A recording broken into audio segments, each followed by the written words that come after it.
With city developers की खास पेशकश।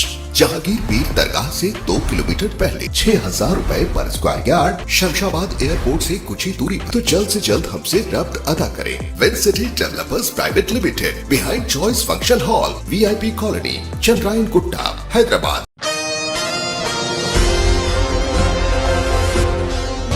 All India Majlis Ittehadul Muslimeen party supremo व हैदराबाद रुकने पार्लियामेंट नकीब मिल्लत अलहाज बैरिस्टर असदुद्दीन ओवैसी ने अपनी रिहाइशगाह पर मुबैना तौर पर तोड़ फोड़ के रद्द-ए-अमल के लिए मरकजी हुकूमत और दिल्ली पुलिस को शदीद तनकीद का निशाना बनाया। हैदराबाद के रुकने पार्लियामेंट और मजलिस इत्तेहादुल मुस्लिमीन पार्टी के सरबराह बैरिस्टर असदुद्दीन ओवैसी ने दिल्ली में अपनी रिहाइशगाह में तोड़ फोड़ के वाक़े पर खिताब किया और कहा कि वज़ीर आज़म नरेंद्र मोदी जो कि सेहूनी नज़रिया फैलाते हैं, इन पर शदीद तनकीद का इजहार किया। इन्होंने अपनी रिहाइशगाह पर होने वाले मुबैना तोड़ फोड़ के रद्द-ए-अमल के लिए मरकज़ी हुकूमत पर अपनी बरहमी का भी इजहार किया। अपनी सरकारी रिहाइशगाह पर होने वाले मुबैना हमले पर बैरिस्टर असदुद्दीन ओवैसी ने कहा कि ये पहली बार नहीं हुआ है। इस तरह की चीज़ें महज इसलिए हो रही है क्योंकि नरेंद्र मोदी हुकूमत और ख़ुद वज़ीर आज़म ने ऐसे लोगों को बुनियाद परस्त बना दिया है।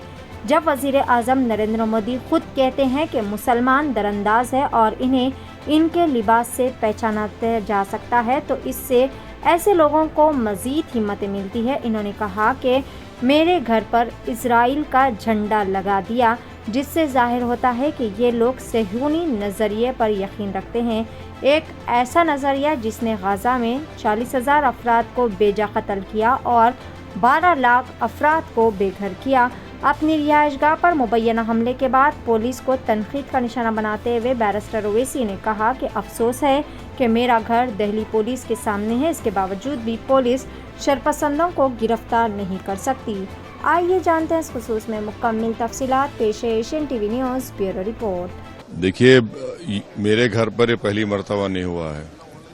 ये कम से कम 10 से 15 मरतबा इस तरह के वाक़यात हो चुके हैं और ये इसलिए हो रहा है क्योंकि देश में जो नरेंद्र मोदी की सरकार है और ख़ुद प्रधानमंत्री इस तरह के लोगों को रेडिकलाइज कर चुके हैं। जब प्रधानमंत्री खुद कहते हैं कि घुसपैठी है मुसलमान और इनके कपड़े देखकर पहचानो, तो इन लोगों को हिम्मत मिलती है। ये एम्बोल्डन हो चुके हैं और इनको लगता है कि जब तक मोदी सरकार है हम कुछ भी कर सकते हैं। और दूसरी बात यह है कि ये लोग इजराइल का फ्लैग लेकर मेरे घर पर चिपकाते हैं, तो इससे मालूम होता है कि ये लोग ज़ायनिस्ट आइडियोलॉजी को मानने वाले हैं। और ज़ायनिस्ट आइडियोलॉजी ने ही गाज़ा में 12 लाख लोगों को बेघर कर दिया, 40,000 लोगों को मौत की घाट उतार दिया।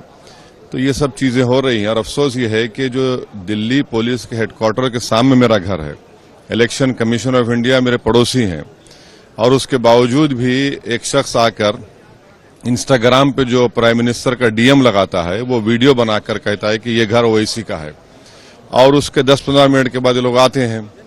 तो अब पुलिस खुद अगर इनको पकड़ना नहीं चाहती है तो फिर हम क्या करेंगे? भाई, सरकार आपकी, पुलिस आपकी, मेरे घर के सामने एक नहीं बल्कि 100 CCTV कैमरा लगे हुए हैं, और जो पुलिस ऑफिसर मेरे पास आते हैं वो मुझसे कहते हैं हाँ सर कभी कभी हो जाता है।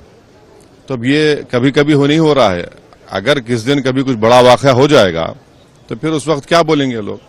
नाज़रीन, क्या आप भी बालों के झड़ने, वक्त से पहले सफेद होने, चेहरे पर दाग धब्बे, कील मुहासे या फिर झुर्रियों से परेशान हाल है, या फिर दांतों के मसाइल से दो चार है, तो आपके सभी मसाइल का हल Revas face and teeth aesthetics के पास मौजूद है। यहाँ पर बेहतरीन व तजुर्बेकार डॉक्टर लावण्या की जेर निगरानी में बेहतरीन एडवांस टेक्नोलॉजी व मशीनरीज का इस्तेमाल करते हुए बेहतरीन व 100% मुकम्मल कामयाब इलाज फराहम किया जाता है। मजीद तफसीलात के लिए सीधे चले आए। हमारा पता है Masab tank, first lancer, Fatima Rafi residency,